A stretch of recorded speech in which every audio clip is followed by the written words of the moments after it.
Today is July 1st, 2026, and it's a Wednesday. Good afternoon, everyone. I am Mentor Dolores. I hope you're hearing me loud and clear. Kung kayo ay nandito ngayon sa channel ngayon, I mean sa oras na to, please join me and let's talk about leadership. I am Mentor Dolores and I'm focusing on leadership, workplace culture, and VA operations as a consultant. Dati I'm talking about VA training, but I would like to focus more on development. So I'm focusing on leadership and workplace culture. And if you're going to ask me about a VA, I would be happy to answer that as well for you. However, I don't provide training anymore as a VA. So just letting you know that I'm focusing more on developing workplace culture and leadership. Alright, magandang tanghali po sa inyo lahat. Ako po muli si Mentor Dolores at samahan niyo po ako sa oras na ito upang pag-usapan natin ang mga bagay tungkol sa pagiging leader, sa isang pagiging leader. Marami mga tao ang nagkakaroon ng misconception sa pagiging leader.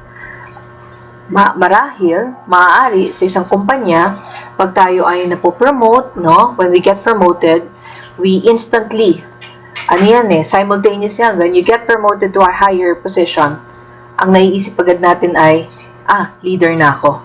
Tama? Kasi marami, hi, good afternoon, Butchoy. Good afternoon, Jason. Good afternoon, Paz U. Salamat po.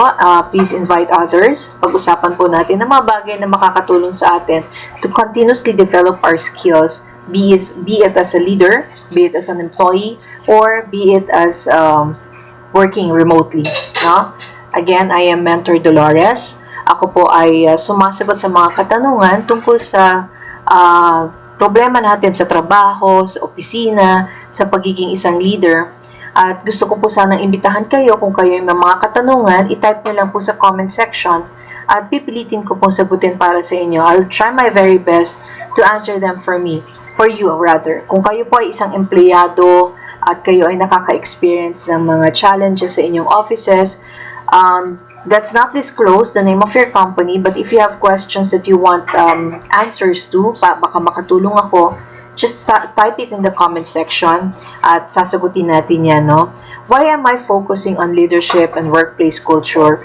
Kasi bilang isang naging empleyado din ako, matagal din akong naging part ng remote world. Ako ay naging VA for 11 years and I'm very fortunate as well to become a leader and managed a team. So I have the understanding na medyo marami akong experiences na alam ko makaka-relate ang mga nakikinig, lalo na kung kayo ay empleyado or if you are a leader. I'm pretty sure you will be able to relate to it dahil marami sa atin na-experience natin yung mga bagay na we learned from our experiences, no? Kasi noon, during the time na medyo pre-pandemic, ang mga training noon hindi ganun kalaganap. Training, online training, whatever type of training. Hindi siya ganun kalaganap. Hindi kagaya nung nag-pandemic, lahat ng klaseng training ino-offer na online. So, wala na tayong paraan or dahilan para sabihin sa sarili natin na I cannot learn something because the prevalent of online learning is there. All you have to do is really maging matyaga ka, maging resourceful ka para malaman mo at matrain mo ang sarili mo sa mga bagay na gusto mong matutunan. Sa mga nanonood po ngayon, salamat po, no? Can you please help me, confirm lang ninyo sa akin, naririnig niyo po ba ako? Am I coming in loud and clear sa inyo? Naiintindihan niyo po ba yung aking sinasabi? Baka kasi mamaya yung audio ko po ay hindi maliwanag. If you can please type it in the comment section, I would really appreciate po. Hi, Carlina Martinez. Good afternoon. Thank you for joining. And to those who are here right now, maraming salamat po. And again, my name is Mentor Dolores. I talk about leadership, workplace culture, and you can ask me also about being a VA, but I focus on development. Now, I do not offer training as a VA anymore because I want to focus on other things that are going to be more helpful to others.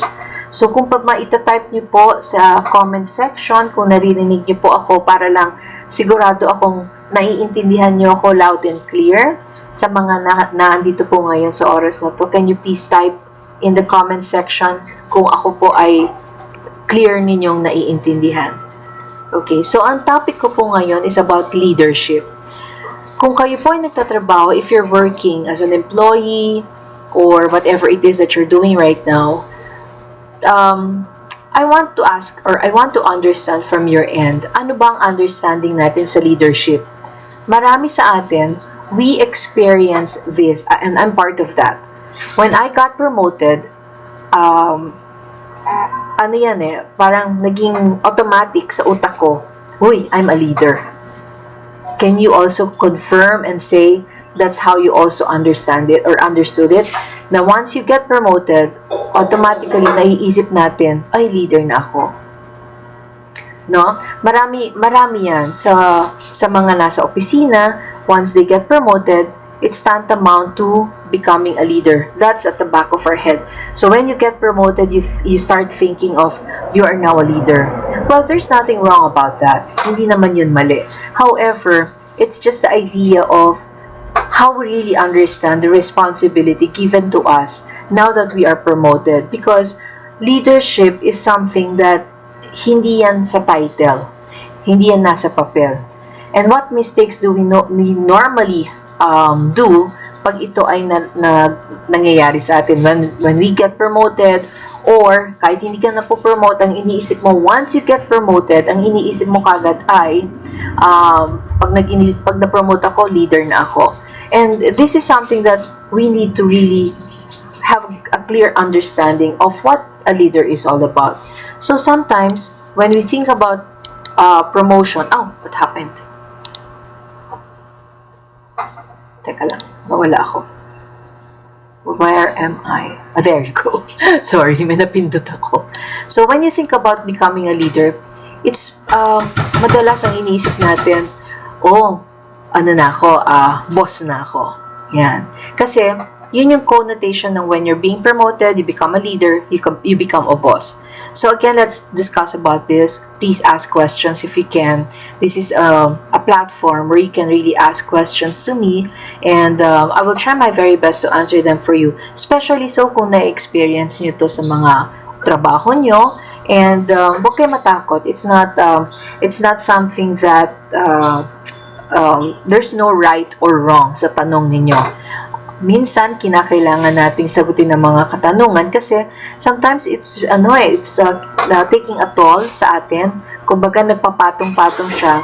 And if you do not find the right answers to your questions, even that idea lang, it's hard to understand why am I feeling this way. And I came to that experience. I experienced something like that. Now when I became a leader, I didn't realize the responsibility that's into it. Yes, it's a privilege. We are privileged to to be promoted. Ano yan? Karangalan yan kasi when you get promoted, of course, tumataas din yung iyong a bit of your salary, nagkaka-increase. And of course, nagkakaroon ka ng, it's an additional, for you, a accomplishment. And let's face it, when you get promoted, it's a good feeling. But what sometimes we forget as leaders now, or when you get promoted, you tend to forget the responsibilities behind becoming a leader. So let's talk about that. Does leadership mean when you are promoted, ano ka na, boss ka na ba agad? Pwede po ba akong humingi ng help sa inyo? Can you please comment below if you can clearly hear me? Kasi baka po yung sound ko, kasi ang hirap sa TikTok, hindi mo matest, hindi ka makapag-test.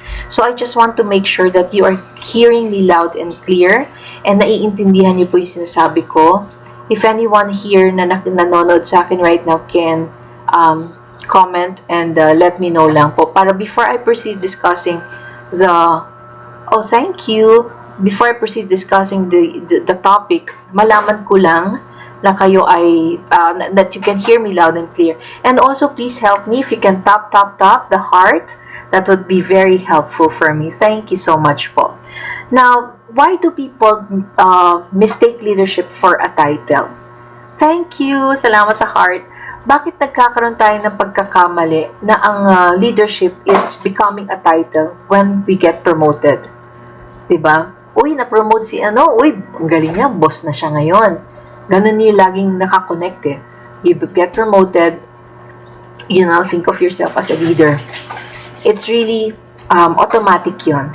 However, what we tend to forget, yung responsibilidad mo bilang isang leader, anong nakalakip dun sa title na yun? Anong nakadikit sa accountability ng title na yun?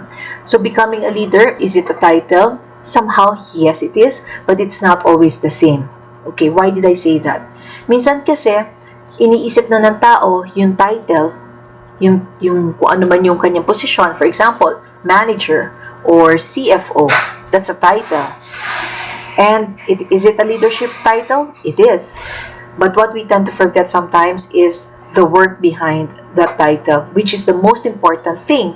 Kasi yung title, sometimes that doesn't mean anything anymore if you cannot even bring to life yung responsibilidad ng title na yon.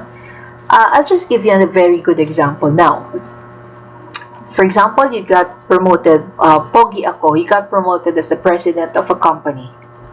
Okay? Naging president ka because close ka dun sa, sabihin na natin, close ka dun sa may-ari ng kumpanya. Okay? You did not get promoted because magaling ka. So, you are now the leader, you're the president of the company, but the people doesn't believe you and doesn't trust you because they know you doesn't have the capacity or capabilities of becoming a leader. Correct? And that's the dangerous part, or that's the danger if you do not understand what becoming a leader is. Again, leadership is not just your title. Your title will mean so much if you understand what leadership is all about. So, there are things that we have to be honest here.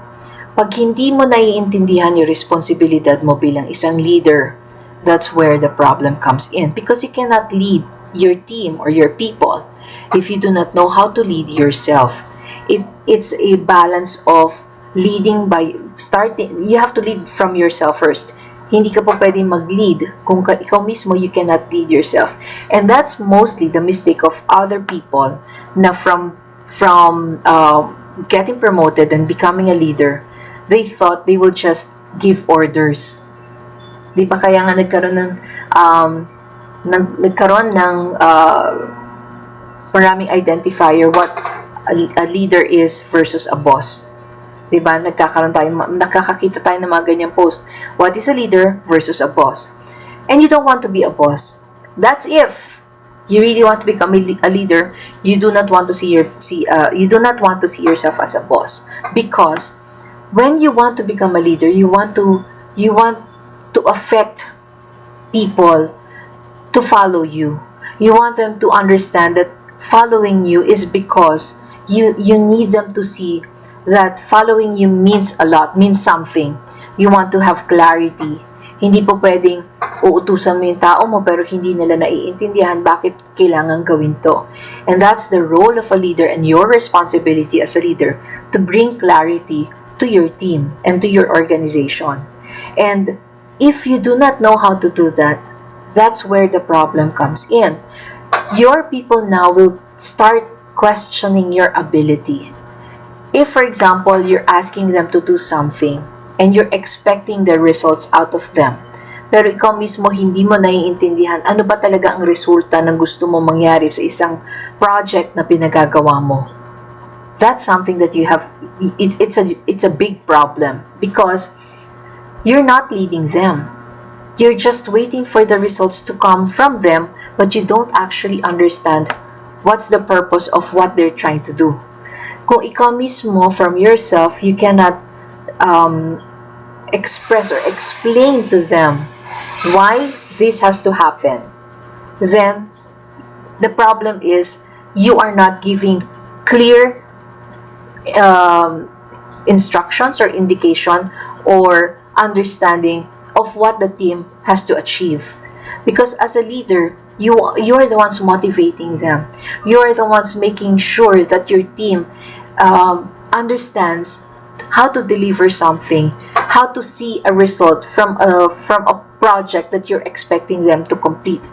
Hindi yan basta sinabi mo, oh, may report kayong dapat isubmit sa akin, kailangan ibigay nyo sa akin ng Monday morning. But the details are not there. They do not know what kind of report are they going to deliver to you. So these are the mistakes as a leader. Mostly nangyayari to because we do not know how to lead. And there's nothing wrong admitting that. However, it is a responsibility from you as a leader to hone that skills and to develop the qualities of a leader for you to become a great leader. Now, if you're not going to identify the areas where you need to improve as a leader, then it's not just about a skill. No, it's not just about leadership skills and problema natin dito. It's also behavioral or your attitude. Because if you do not know how to accept or if you're not accepting the fact na may problema ka as a leader, you don't know how to lead people, and you're not identifying that and not addressing that, then I don't think your team would also see you as a strong leader, as someone that they need to follow. Naintindihan niyo po ba? I mean, if you have questions, again, feel free to ask me. At kung kayo ay empleyado, newly promoted, and you're having difficulty or challenges leading your team, this is the platform where we can talk about it. Just do not disclose yung pangalan ng company nyo, at saka wag na kayo magbabanggit ng mga pangalan ng kung sino man sa trabaho nyo. Just ask me, halimbawa may certain situation kayo, you can ask me that para at least mapag-usapan natin. Okay? And sometimes, ang kadalasang nagiging mistakes pa ng isang leader na ang iniisip lang niya, boss na siya or title niya kasi ay boss, pero wala naman siyang skills na leadership skills. Number one na problema ng mga ganyan, hindi marunong makinig. They do not have active listening. As a leader, that's the number one thing you have to develop, no? Active listening. Why? Hindi ikaw ang pakikinggan palagi ng tao mo. It's the other way around. You have to learn to listen to them, identify the problem, so that when you ask them for the solution, you're not the one giving the solution to them. You should be able to guide them through, allow them to see the bigger picture, and then that's where your support comes in. Because if you will be the one providing them everything they need to know, everything that they need to do, you're not leading. And that's a huge mistake. Most leaders who doesn't really know how to lead is being challenged. Kasi ang iniisip agad nila, pag leader ako, dapat ako nagsasabi. Mali. You have to allow your team to understand and to know so that they can learn from it, so that they can, you can really utilize the collaboration within your team. Hindi po pwedeng ikaw ang lahat ang nagsasabi, ito dapat mong gawin, ito dapat nating lahat sa'yo nagmumula. Mali yun. When you are a leader, you allow your people to think, You allow them to share their insights. You collaborate with them, and you now see who's a better one. Kumbaga, na-identify mo within your team sino yung maaasahan mo, because you're allowing them to develop their skills as well. As you are allowing yourself to develop your leadership skill, you're also training yourself, your team to develop themselves as well. So again, good afternoon. My name is Mentor Dolores. I'm talking about leadership and workplace culture. Now, if you have questions, I'm inviting you, please comment it here. Magtanong po kayo. Anything that you're experiencing sa office po ninyo or work ninyo na po pwede ninyong, pwede natin pag-usapan. Just do not disclose the name of your company or the person na tinatanong ninyo. Maybe you're experiencing something like hindi ka na may favoritism sa office nyo or yung boss nyo, anything that you're challenged with. Let's talk about it. The other thing that leaders are making mistake, na iniisip nila na kapag ako ay na-promote, yung title ko makes me a leader. No. It's about your skills as a leader. That's what really makes you a great leader. Now, madalas, hindi na nga marunong makinig or hindi na nga nakikinig, may favoritism pa. Okay? Na-experience ba ito sa offices nyo? May mga pagkakataon yung manager nyo, supervisor nyo, mas pinapaboran yung isang empleyado or mas maluwag sa isang empleyado, or yung isang empleyado, they can just parang everything na ang dami ng palpak pero lusot lang, nakakalusot. That is a huge problem if you are a leader and you're not addressing that concern, and your people will turn their backs from you, because as a leader, they're trusting you. They trust that you will help them be a team, be a productive and perform better as a team. They're not expecting for a leader to sponge. Hindi sila nag-expect sa isang leader na ikaw ang taga-problem solver. No. They do not want to see a leader na meron ka lang isang kinikilingan because best friend mo, because inaanak mo. Maling-mali yun as a leader. So if this is something you are experiencing in your workplace, you have to address this in such a way you're doing it professionally. How are you going to do that?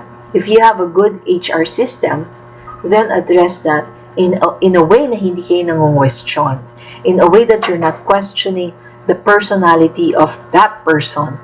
Pwedeng ang pag-usapan nyo or pwedeng itanong ninyo is, I want to address a concern regarding or about this person, and this is my observation. Wag yung gagawin na para bang tinitira nyo yung tao, na parang sinisingle out nyo yung person na, hindi, gusto ko pabaksakin itong taon to. Pag ganun ang intention nyo kasi, lalabas at lalabas yun sa how you want the situation to be addressed. So just make it sure that you're addressing it for the sake of others, being professional, and you're also asking professional questions, or you're asking questions professionally rather. Mas maganda yon. You're asking questions professionally rather than yung tao mismo ay ginagawa nyo na ng issue or pinagchichismisan nyo na, hindi rin yun maganda.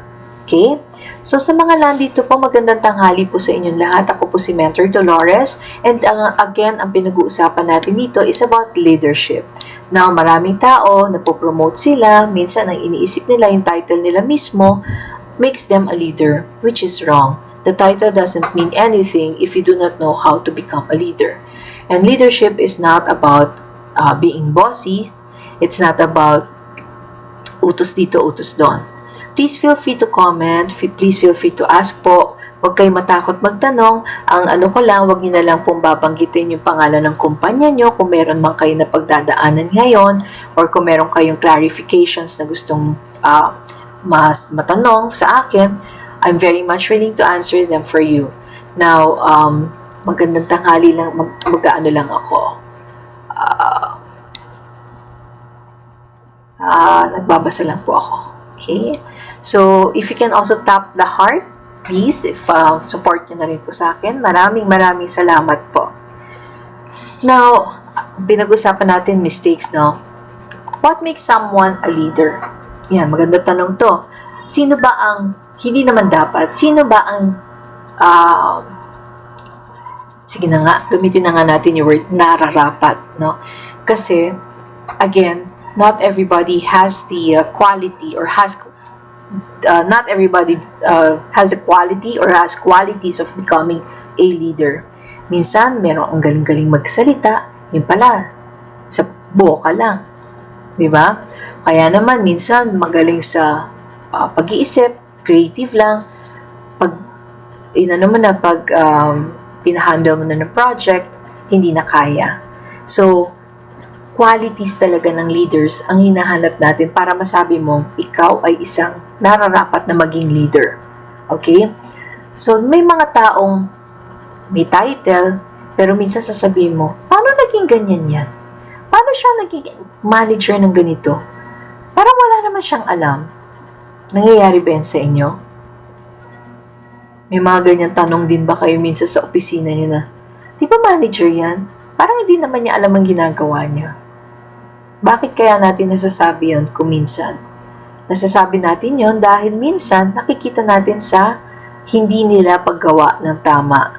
So we're expecting that as a leader, may mga qualifications or qualities kang hinahanap sa kanya as a leader. Ano yan? Maaaring, yun nga, active listener siya, magaling siya makinig, at magaling din siya mag-advise. Pangalawa, wala siyang favoritism, pantay-pantay ang tingin niya at alam niyang balansehin. That's number 2. Number 3, hindi siya basta-basta patient yan. Hindi siya impatient. No? Meron siyang pasensya, marunong siyang umunawa. And number 4 probably is, meron siyang kapwa-tao. Marunong siya makipagkapwa-tao. Kasi bilang leader, hindi mo dapat iniisip na you're always right. Because if you think that way, wala nang po pwedeng sumalag sa'yo kasi ikaw na lang lagi ang tama. Walang ibang po pwedeng mag-voice out kasi mali na agad sila. And that is not a good sign or good traits of a leader. When you are a good leader, you know how to open conversation. You allow your team, your people to be heard. You allow them to speak up because if you don't do that, hindi mo malalaman ang totoong problema. If you're trying to resolve a problem because there's no safe, you do not provide them a safe environment, no? Workplace, yan yung sasabing workplace safety. Pag wala kang ganyan, hindi mo napaparamdam sa mga tao mo na it's safe to approach you, they will keep themselves mum. Ibig sabihin, they will just shut down. They will not open up. They will not discuss things with you kasi may fear sila sa'yo. Ano yung fear nila? The fear na, hindi man ako pakikinggan yan eh. Yung fear na, wala naman, pag sinabi ko naman sa akin, wala naman siyang gagawin eh. So, instead of opening up, they will just choose to keep it sa sarili nila until such time, they shut down. So, wala ka na ngayon maririnig. You cannot, if you ask them questions, they will just say, I'm okay. Kasi nga, they don't feel safe when they open up. They don't feel you're there for them.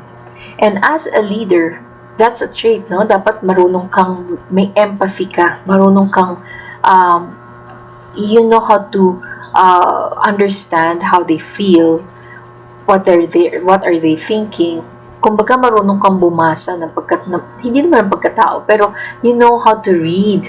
You know how to read the room, kumbaga. Alam mo, dapat kapag ka medyo parang hindi ako pinapansin ni Miralyn parang hindi ako kinakausap ni Rose. Ano kayang problema ni Arini? Diba? Yung mga ganyan, pag hindi mo alam i-assess yan as a leader, malaki ang problema mo kasi eventually your people will not trust you.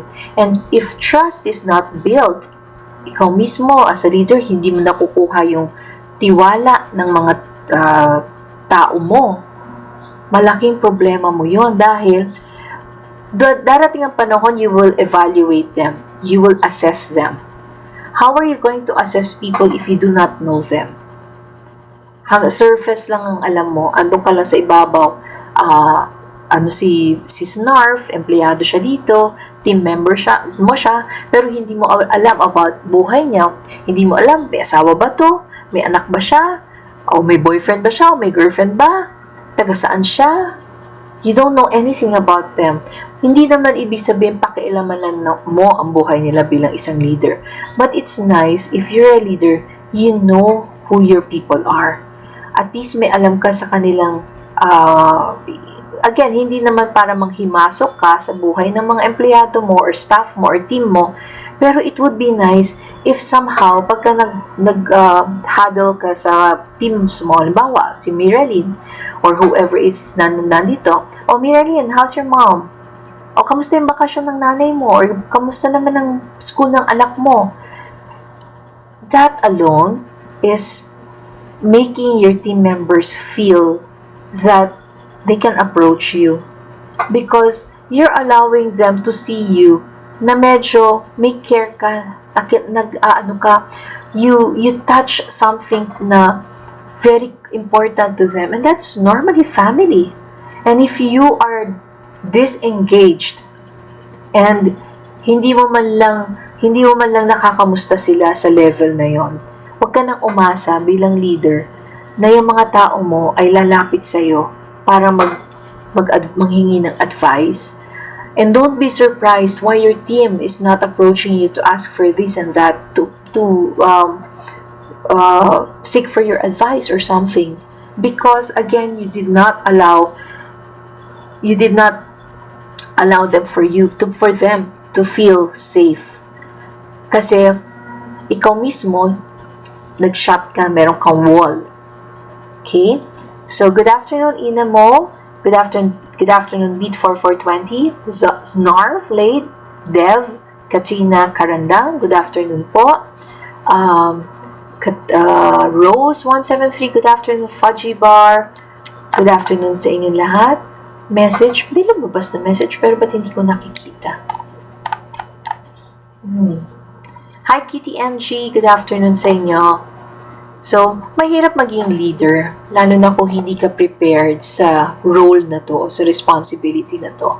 Masarap maging leader kasi it gives joy to your heart na napagkatiwalaan ka. Kasi yun ang ibig sabihin nun, when you get promoted because they see na kaya mo, they see na meron kang kapasidad, they see that you have the capabilities of becoming a leader. However, it's different when you have the title already. The more you have to prove to them that you're worthy of that title. And that's why becoming a leader and having that great or good qualities of a leader is important, so that your people, your organization would trust that they have entrusted the title to the right person, because you have the qualities of being a great leader. Or let's start with the good muna, kasi you develop it as you go along. So, pag sinabi agad natin great leader ka, wala ka ng area to improve. So, let's start with good, may libre nun eh. Good, greater, best yata. Yun, if I'm not mistaken. Let me just search. Kasi you start being good, let me just double check it's good, better, best. It's a book.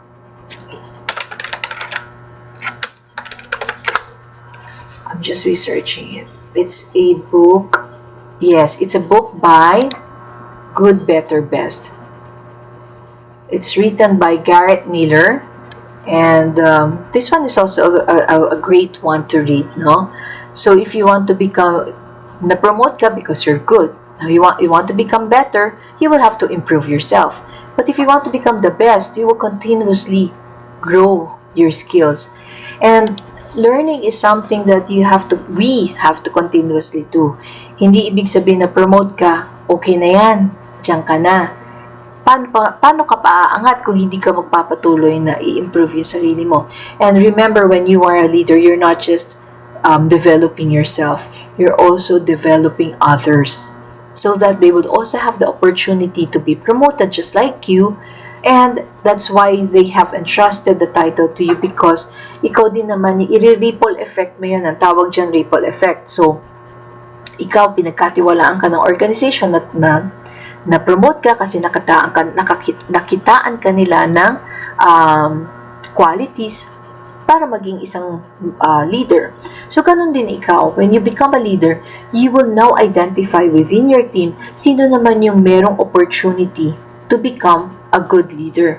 So while you're doing that, while you're learning for yourself, you're also helping others to become good, and eventually they will be promoted. Tapos ikaw naman aangat. Ganun yun eh. That's what we call ripple effect. There's a ripple effect in what you're doing. Dapat yung ripple effect na yun, maganda ang resulta. Nanggagaling sa mabuting paggawa. Hindi magre-ripple effect ka, pangit naman yung tinatanim mo, so pangit din yung kalalabasan. So as a leader again, it starts from you. You cannot lead from an empty cup. So you have to continuously develop yourself to become a good, greater leader, and then eventually you will be a best leader. So yan po yung hindi madalas na iintindihan ng maraming nagiging leader, kasi nga kadalasan na ididikit nila yung pagiging leader nila sa title, forgetting the important part of it, which is yung responsibilities and accountability as a leader. You cannot be a good leader or a great leader if you're not developing your leadership skills. Remember, it is not a title. It is an opportunity for you to keep improving yourself, for you to become a great leader eventually.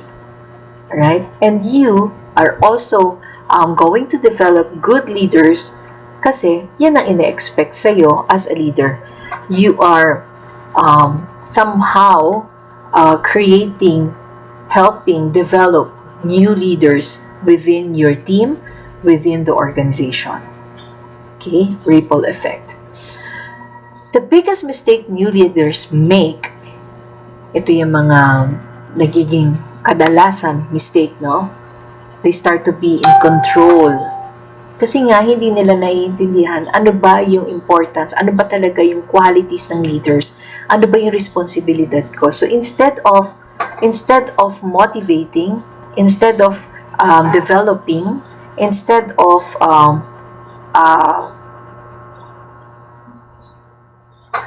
sabi ko developing, di ba? Collaborating, ang nangyayari, itong leader na to, dahil hindi niya naiintindihan ano nga ba talaga ang pagiging leader, they start to be in control. And once a leader starts controlling, what will happen? You're not creating, again, a safe space for your team. And instead of building trust within your team, you are creating the wall for them not to trust you. It is somehow ikaw mismo ang nagka-create ng chaos within your team. So if that is how you see your leader, maybe it's time you talk to them, or if you are that leader, it's time you assess yourself and ask your team. Dapat tinatanong mo sila, kasi kapag hindi mo kayang tanungin, what do you think about my leadership style? Pag hindi mo kayang tanungin ng tao mo about your leadership style, how can they tell you if you're a good leader or not? Diba? So, dapat pag ganyan na hindi mo kaya matanong ang tao mo, merong hindi ka nagagawa na tama kasi ikaw mismo hindi ka makapag-open up ng ganong question. You cannot ask your team, what do you think of me as a leader? And madalas, when you do the evaluation, performance evaluation, nagkakaroon na may personal, diba? Nagkakaroon ng ganong feeling kasi, sandali lang ha, may babasahin lang po. Okay, wait a minute. Pasensya na po kayo, may binasa lang ako. So, pag hindi mo nagagawang ma-develop yun sa iyong team, it's time for you to really assess your qualities as a leader now. Talaga bang ginagawa ko yung tama bilang isang leader? Alam ko ba talaga maging leader? Do I have am I even knowledgeable as a leader? Okay? Hindi ko po alam kung meron kayong mga comments. Walang lumalabas po sa akin. Pwede po ba mag-test lang kayo? Mina Bangke, okay lang ba na mag-type ka ng anything sa comment section so I can see if may pumapasok na comment sa akin kasi I cannot see kung may comments po. Ang lumalabas lang sa akin, say hi, say hi. Baka mamaya kasi you're commenting pero hindi ko po nababasa. Baka po pwede pong ayan, chat box. Wala ako nakikita sa chat box. Okay, meron naman. Kaya lang, baka hindi naman talaga kayo nagko-comment. Baka yun lang yun. So anyways, again, thank you so much for those who are joining me. There are 188 viewers at the moment. Thank you. And ang topic po natin is leadership, no? If you are a leader or bago ka na promote na leader at hindi mo pa naiintindihan kung ano ba talaga ang pagiging leader, ang pagiging isang leader, maybe this is for you. Alright? Hindi ko sinasabi to para maliitin ka. I'm saying this kasi na-experience ko din to. I thought I was doing right as a leader. But then I realized, may mali. Hindi pala title yung leader.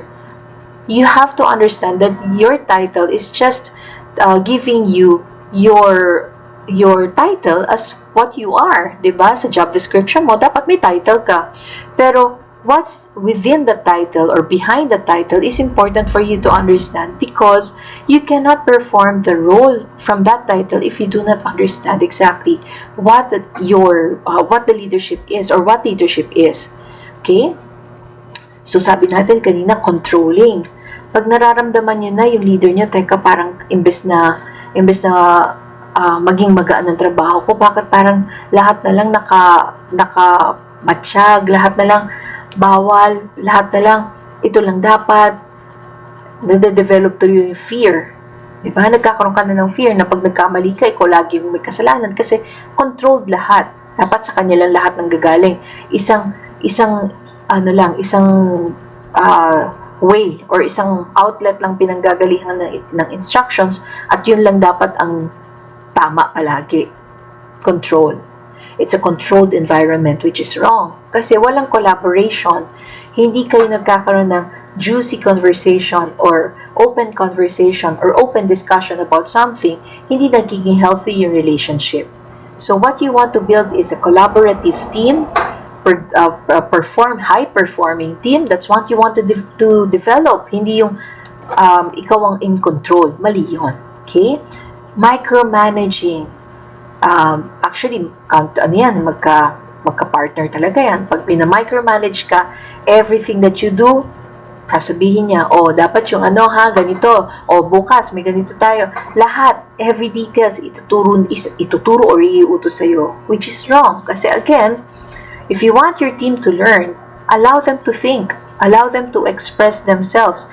Ikaw ang makikinig sa kanila. What do you think about that Nico Shop? What do you think about that idea of It's Me, Scarlett? Maganda ba siya? Let's do a study about it. That's how you collaborate. Hindi yung, ito idea ko ito lang masusunod. And you start to micromanage, you start to control. And that's not good. That's not a healthy environment and healthy relationship for your team if everything is coming from you and isang direction lang. Diba? Kasi sa hierarchy, meron sinasabi parang, when you say plateau, parang isang straight lang yan. So, pag gano'n ang pinaramdam mo sa mga tao mo, ikaw lahat, ang endpoint, ikaw lahat, sa'yo nang gagaling lahat, they will not feel, again, they will not feel open to ask or to clarify because they only know that everything is coming from one person and everything is coming from that person should happen. Right? So, may mga levels of type of hindi leadership, I forgot the word. Kasi minsan may linear lang, isang straight lang, lahat yon sa kanya nang gagaling. So, kung may yung hierarchy ninyo of leadership is clear, kung sino yung gagawa dito, sino sumusunod kay leader, mas maganda yon kasi everybody's going to function rightfully, based on what they know of what the responsibilities are. Okay? So, talking more than listening. And ayan, madalas nga yan sa mga hindi nakakaintindi ng leadership role. Masyado silang chu-chu-chu-chu-chu-chu-chu. And everything that they say is the ultimate true. Yun lang yun. Dapat sa kanila lang gagaling lahat, which is wrong. It's no longer the way workplace should be right now. Workplace should now have flexibility. Workplace should now have, alam niyo yung DEI, dapat sa karamihang offices, ino-observe yan. Diversity, inclusion yung I eh. Yung E. Wait. Pina-practice na dapat ito sa mga workplace, lalo na yung malalaki. Diversity, equity, and then inclusion. So, pag hindi nyo na-practice to sa offices ninyo, then, your team will not feel that, they're part of it. Kasi nga, hindi na-practice ng tama. As leaders, kayo ang promotor ng workplace culture. Sa inyo nang gagaling yung, ano ba yung culture dapat. So, there are types of culture. Merong good culture and bad culture. So, pag bad culture ang nasa organization nyo, it's probably ang daming toxic, it's a toxic environment. Kasi ang culture ninyo, ganon. Lahat micromanage, lahat controlled, isa lang pinanggagalingan na instruction, diba? Hi, Coach David. Good afternoon. Thank you so much for joining me.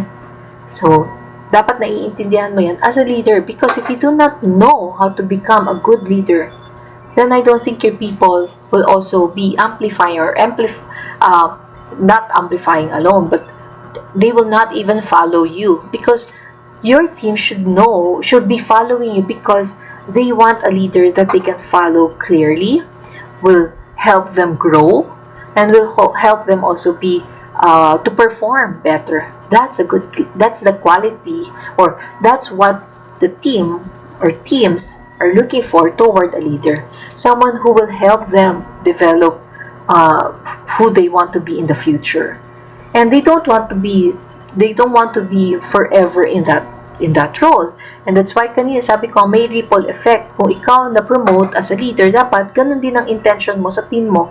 May napopromote din, may nagde-develop din, may nade-develop din na talent. They grow as well. Kasi yun naman talaga dapat may leveling up. I asked this in one of my coachee. May mentee ako. Career leadership mentee siya. So, ang tanong ko sa kanya, sa company ba ninyo, meron kayong parang career development na ine-expect ng employees ninyo after 5 years, that this is how they see themselves? Kasi in every company, big or small, dapat may ganon, may career growth. Kasi pag hindi nakikita ng isang empleyado ang career pattern nila within an organization, I think sa malalaking organization, very clear to. Pero sa mga medium-sized companies, I think gustuhin man siguro nilang magawa kung hindi nagagawa ng tama. Medyo challenge to. But this is something that you also have to look into. If there is no career path or career map for your employees, imbes na na-visualize nila yung sarili nila growing within your company because nakikita nila yung pattern nila of growth, they would rather look for another company that can offer that growth para sa kanila. So, dapat challenge yun sa mga HR leaders na big or small company, dapat meron tayong growth map for your employees. Dapat, imbes na makita nila yung sarili, na-envision nila yung sarili nila outside your organization, dapat within the organization, they see themselves growing. Pwedeng, pwede pala ako maging manager after 5 years ko here kasi ito yung level ito yung pwede kong ma-applyan. It should be that. Yung rank na yun or yung dream na yun, dapat sa inyo mismo nakikita. Because if they see that, na may ganung opportunity within your company, gagalingan nila.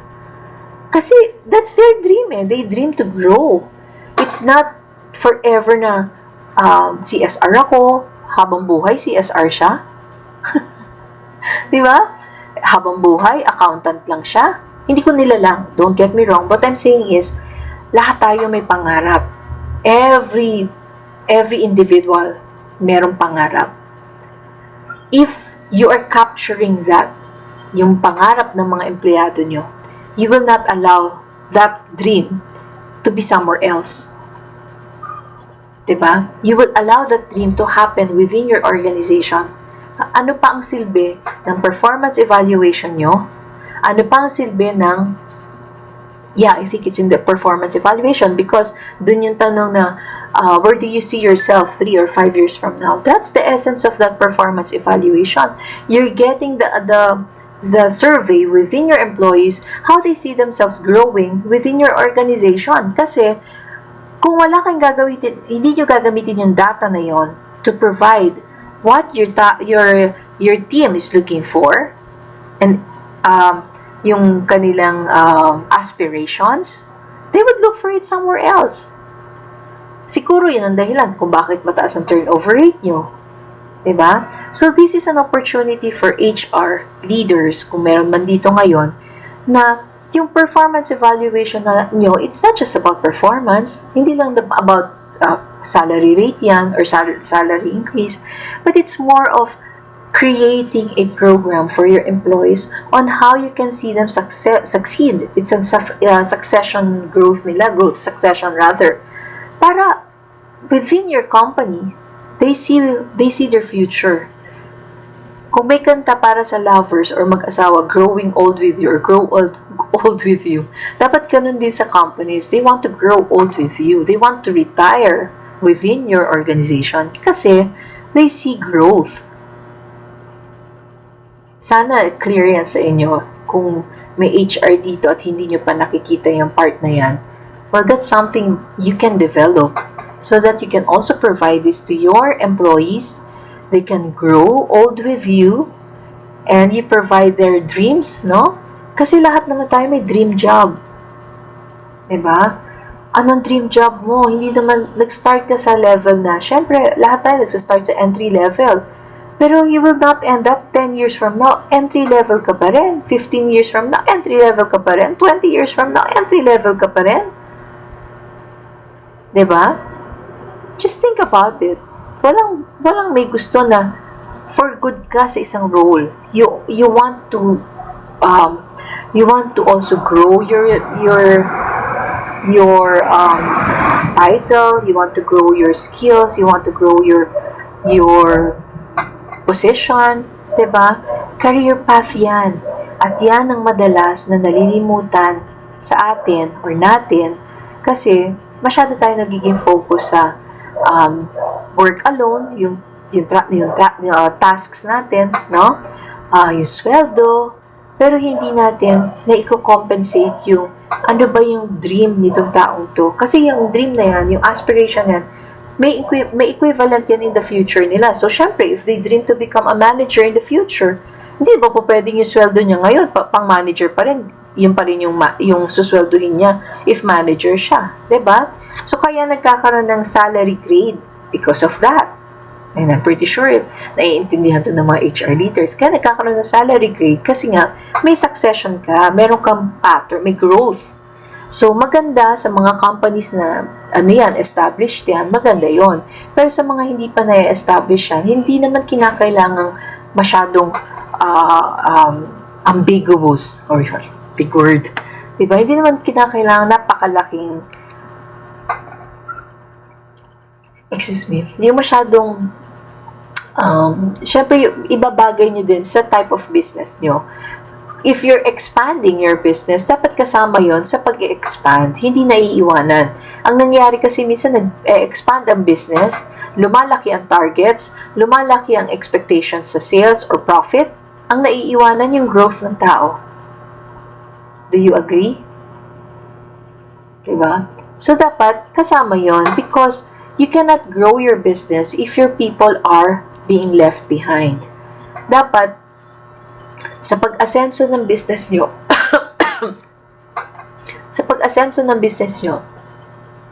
umaasenso din ang employees nyo. So, yun po.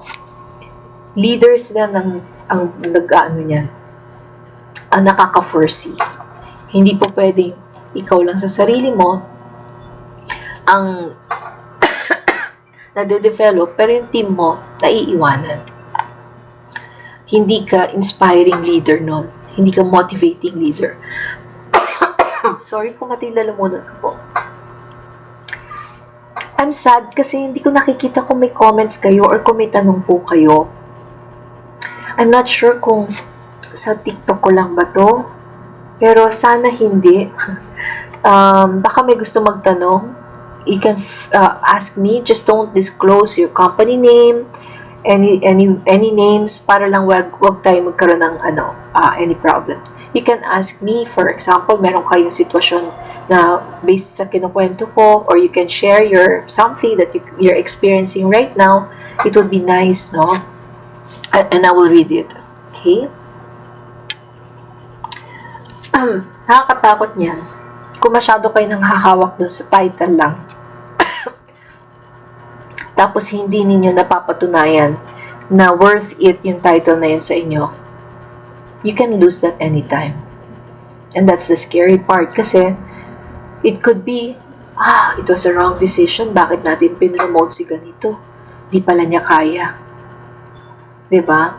And that's not a good reflection of you as a leader. Kasi, bakit ka na-promote in the first place?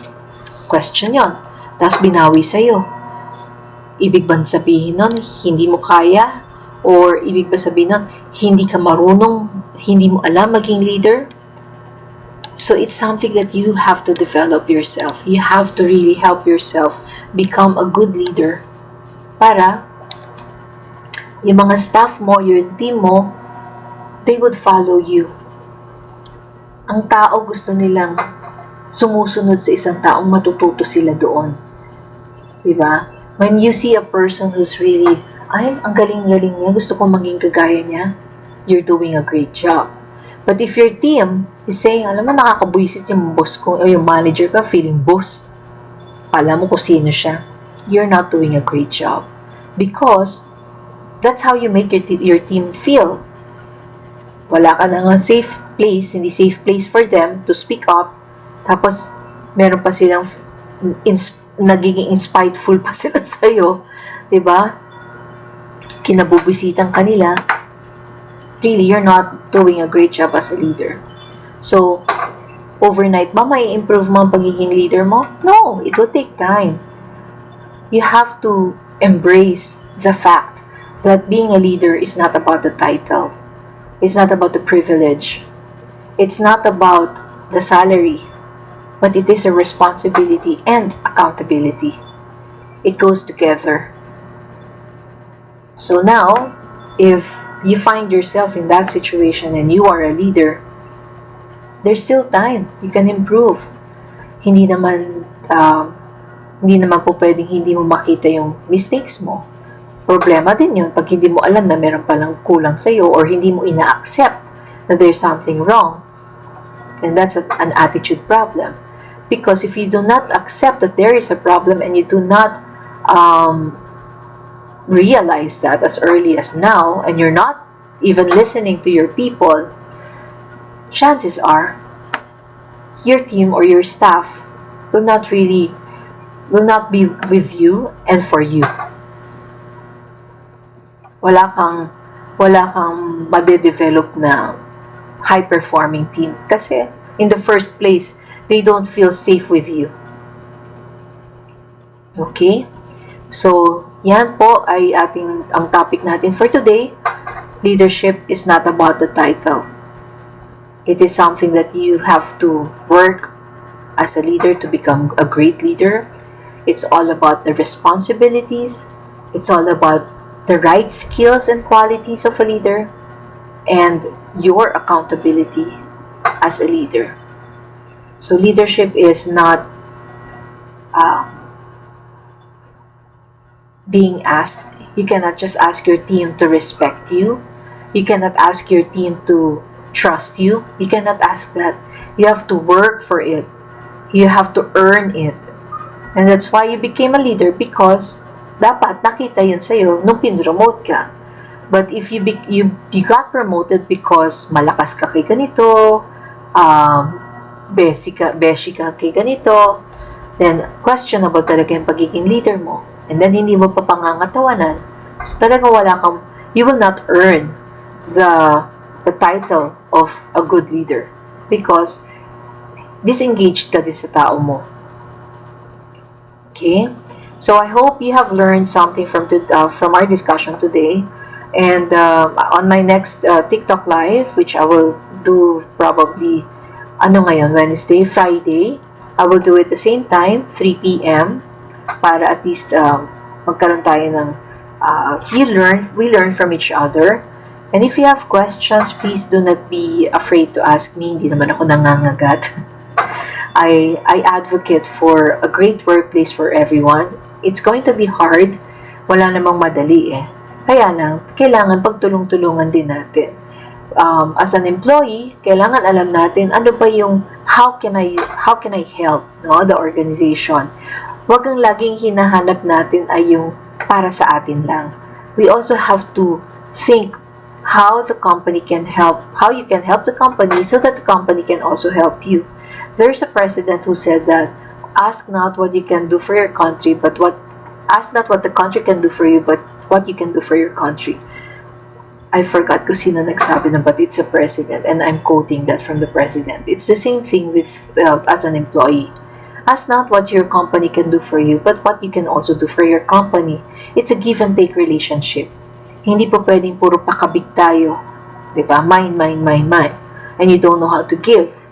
So, it's building a relationship, a good relationship between you, your organization, your team members, or your co-employees, colleagues.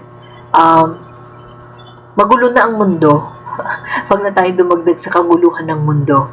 If we can, sabi nga nila sa akin, alam mo parang hirap ng gusto mo mangyari, a happy workplace. It's not really difficult and it's challenging because magkakaiba tayo ng ugali, magkakaiba yung personality within an organization. But if you believe in the values, and if you want to instill that value or values that you are embracing within your organization, everybody should be doing it para magkaroon ng alignment. Dahil kung magkakaiba tayo ng values, magkakaiba tayo ng paniniwala, magkakaiba tayo ng pananaw, that's where chaos comes in. Walang common ground. Kaya nga pag nag-hire ang mga companies, they look for the same values that they can have from that candidate.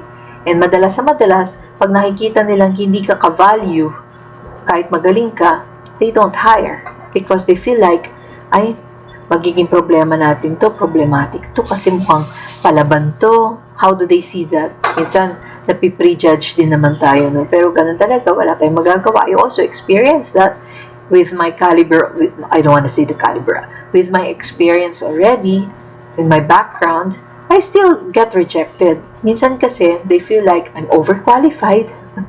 Ang saklap lang, Hindi ka tinanggap kasi minsan overqualified ka. But that's the reality of things. I have learned to accept that as a fact. No? Do I get hurt? No, I don't get hurt anymore. Kasi, sa tanda ko naman to siguro, at sa naging experience ko rin over the years, ganun talaga. You cannot make the company follow you, or they cannot adjust because alam mong magaling ka. Wala tayong magagawa doon. Of course, you know for yourself, marunong ka, magaling ka, you deserve it. But sometimes, you don't meet eye to eye. And sometimes, it's a good thing na rin. Baka naman talagang hindi pinibigay ng Diyos yun sa atin kasi it's either they're not the right fit for you, and eventually, magkakaroon lang ng problema. So, might as well do not create the problem as early as possible so that it will not be, you will not get stressed in life too. Okay? So, again, thank you so much to all the 219 viewers or 220 na nanood sa akin. Salamat po sa inyong pagsama. Sorry, hindi ko po nakikita kung nag-comment kayo. Wala po ako nakikita rito sa comment section. At Sa Friday po, magla-live po ulit ako, alas 3 ng hapon. Sana magkaroon na po ako ng, ng mga comments. Sana makita ko na yung mga comments. Kasi ngayon po talagang wala ako nakikita kung nagko-comment man po kayo. Pasensya na kayo. Baka naman po pwede maglambing ng tap, tap, tap. If you can tap the heart, heart, heart, I appreciate it so much. At kung meron po kayong tanong at gusto nyo mapag-usapan natin, you can send me a message dito sa aking TikTok, no? Para yun na maging topic ko next Friday. Again, do not disclose the company's name or kung sino man yung taong gusto nyong banggitin, wag yun nang banggitin. Just ask lang, for example, "Hi, Miss D." You could just call me Miss D. "Hi, Miss D. Ganito po yung sitwasyon ko sa office namin. Ako po ay isang ganito. Ano po may i-advise niyo sa akin? Kasi po ito yung experience ko." Yung mga ganun po. Parang ako, isipin niyo na ako si Miss at dear Miss Charo. Miss Charo, pahiram lang. Sorry. I mean, this is more often na naman your professional side.